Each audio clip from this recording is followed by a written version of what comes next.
ஆண்டவராகிய இயேசுவின் நாமத்தினாலே இந்த வீடியோ பார்த்து கொண்டிருக்கிற அருமையான உங்களுக்கு அன்பின் வார்த்தைகளை தெரிவித்துக் கொள்கிறேன். 1 யோவான் 2ஆம் அதிகாரம் 27வது வசனத்தை நம்ம இன்றைக்கான தியானத்துக்கு அன்று எடுத்துக்கொள்வோம். வாசிக்கிற உங்களுக்காக, நீங்கள் அவராலே பெற்ற அபிஷேகம் உங்களில் நிறைத்திருக்கிறது, ஒருவரும் உங்களுக்கு போதிக்க வேண்டுவதில்லை. அந்த அபிஷேகம் சகலத்தையும் குறித்து உங்களுக்கு போதிக்கிறது. அது சத்தியமா இருக்கிறது, பொய் அல்ல.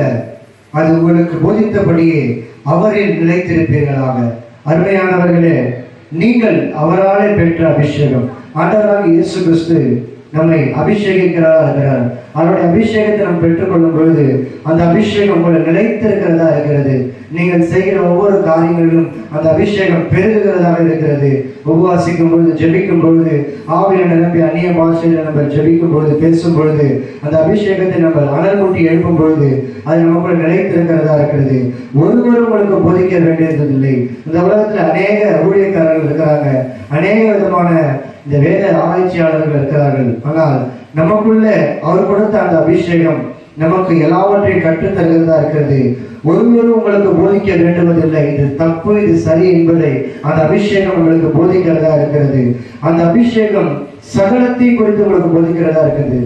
இந்த காரியம் இல்ல, எல்லா சகல காரியங்களையும் குறித்து அந்த அபிஷேகம் நமக்கு போதிக்கிறதா இருக்கிறது. அது சத்தியமா இருக்கிறது. அந்த சத்தியம் யாருன்னு பாத்தீங்கன்னா, நானே வழியும் சத்தியமும் ஜீவனமா இருக்கிற சொன்ன சத்திய பரனாகிய ஆண்டவராகிய இயேசு கிறிஸ்து அவர் கொடுத்த அந்த அபிஷேகம், இந்த பரிசுத்த ஆவியோட நிறைவின்படி நாம் வாழும்போது, அந்த அபிஷேகத்துக்குள்ள நம்ம கடந்து வரும் பொழுது எல்லா விதமான சூழ்நிலைகளையும் மாற்ற அவர் போதுமானவராக இருக்கிறார். நமக்கு எல்லா காரியங்களையும் அவர் கற்றுத் தருகிற நல்ல ஒரு மெய்ப்பனாக, நல்ல ஒரு ஆசிரியராக அந்த பரிசுத்த ஆவியானவர் நம்மளுக்கு அந்த அபிஷேகத்தை கொடுத்து நம்ம வழிநடத்துவராக இருக்கிறார். அவர் கொடுத்த அந்த அபிஷேகத்தின்படியே, அவர் கொடுத்த அந்த அபிஷேகத்தினுடைய அந்த வல்லமையின்படியே நாம் அவர் போதித்தபடியே அவர் நிலைத்திருக்க வேண்டியது அவசியமா இருக்கிறது. அருமையான யோவான் இப்படிப்பட்ட வசனத்தை எழுதியிருக்கிறார், அது உங்களுக்கு போதித்தபடியே அவர் நிலைத்திருப்பீர்களாக. இந்த உலக காரியங்கள் ஒருவேளை ஆண்டவருடைய அபிஷேகத்தை விட்டு நம்ம பின்வாங்க செய்யலாம். இந்த உலகத்தின் இச்சைகள் ஒழிந்து போகும், ஆனால் தேவனுடைய வார்த்தை என்றைக்கும் ஒழிந்து போவதில்லை. கர்த்தருடைய வார்த்தை உங்களுக்கு நிலை வருகிறது. அவர் உங்களுக்கு போதித்தபடியே அவரில் நிலைத்திருப்பீர்களாக. அபிஷேகத்தை பெற்றுக்கொள்ளுங்கள். ஆண்டவருடைய அருமையான வரங்கள், அந்நிய பாஷையை பெற்றுக்கொள்ளுங்கள். கர்த்தர் தாமே உங்களை ஆசீர்வதித்து உங்களை அநேக பேருக்கு சாட்சியாக வைக்க அவர் போதுமானவராக இருக்கிறார். என்னுடைய வாழ்க்கையில பாத்தீங்கன்னா அநேக நேரங்கள்ல கெட்ட பழக்க வழக்கங்கள் அடிக்கப்பட்டனா இருந்தேன், கானா பாடலை பாடிக்கொண்டிருந்தேன். இந்த வேத வாக்கியங்களை நான் விவரித்து சொல்வதற்கு ஒருபோதும் நான் பாத்திரவன் அல்ல.